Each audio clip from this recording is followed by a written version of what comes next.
Je m'appelle François Gou, je suis skipper éducateur au sein de l'association SOS Grand Bleu, qui est une association de protection de l'environnement d'une manière générale, et plus précisément sur les cétacés de Méditerranée. Il faut savoir que l'association à la base avait lutté contre les filets maillants dérivants, et le constat avait été le constat amer de la disparition un petit peu des cétacés, ou en tout cas leur très forte diminution.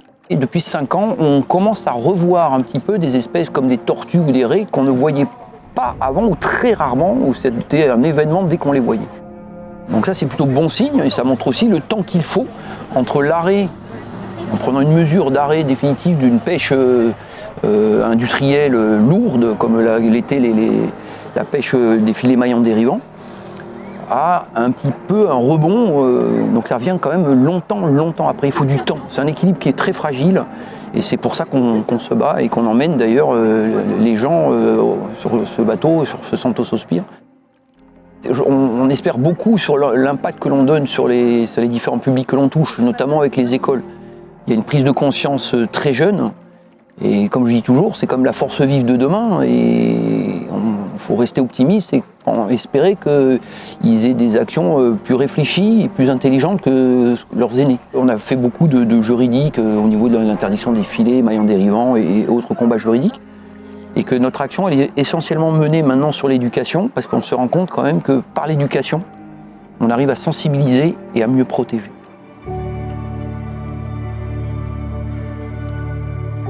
La découverte des océans, c'est quelque chose de relativement nouveau aussi. Ça s'est démocratisé, du grand public avec le commandant Cousteau d'ailleurs, je veux dire. Donc c'est un univers complexe. On se rend bien compte malgré tout, et j'insiste toujours là-dessus, parce que je pense qu'il y a une faible prise de conscience de l'importance des océans dans le monde. Quand j'ai parlé de cette remontée planctonique, mais le plancton, c'est pas que du plancton animal, c'est du phytoplancton qui participe à la photosynthèse. Je veux dire, c'est quand même quelque chose d'extrêmement important. Le globe terrestre recouvre 70% d'océans, et c'est aussi important qu'une forêt amazonienne, je veux dire, dont il faut prendre soin bien entendu, mais la production liée au phytoplancton est extrêmement importante aussi. Donc la protection des océans est un enjeu vraiment majeur pour ça. Typiquement, dans notre région, on a des herbiers de Posidonie qui sont à eux seuls producteurs d'oxygène, mais qui sont aussi capteurs de carbone. C'est important ça aussi. Je veux dire, donc c'est important de protéger tous ces écosystèmes, parce qu'ils ont tous leur importance. Mais peut-être dans l'inconscient collectif, c'est peut-être pas une prise de conscience très forte, et pas assez forte. Surtout quand on voit ce qu'on fait de nos océans avec la surpêche et la dégradation que ça peut entraîner. Parce que quand il y a des filets pélagiques qui raclent les fonds, on parle bien de racler les fonds aussi, quoi. Je veux dire, sans compter la biodiversité qui est enlevée dès qu'on désertifie un océan à cause de la surpêche. Donc on se tire vraiment une balle dans le pied, et il est temps, réellement, je pense, il est urgent de prendre conscience de ça, et que le grand public prenne conscience, parce que ce grand public va peut-être aussi faire pression sur nos dirigeants pour prendre les bonnes décisions. Or, les décisions, au bout d'un moment, elles deviennent au collectif de le prendre. À titre privé, on peut essayer, je le répète, de faire, et il faut faire.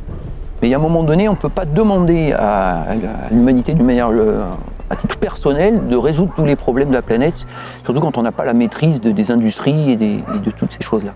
Donc à un moment donné, il y a une prise de conscience politique urgente à faire.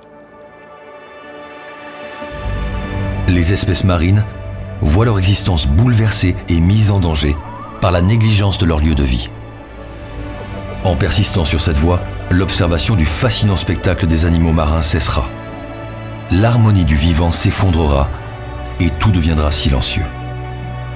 La stabilité dont nous et toutes les autres formes de vie dépendent est en train de disparaître. Malgré ce sombre tableau, une lueur d'espoir persiste, où les actes rejoignent la prise de conscience collective.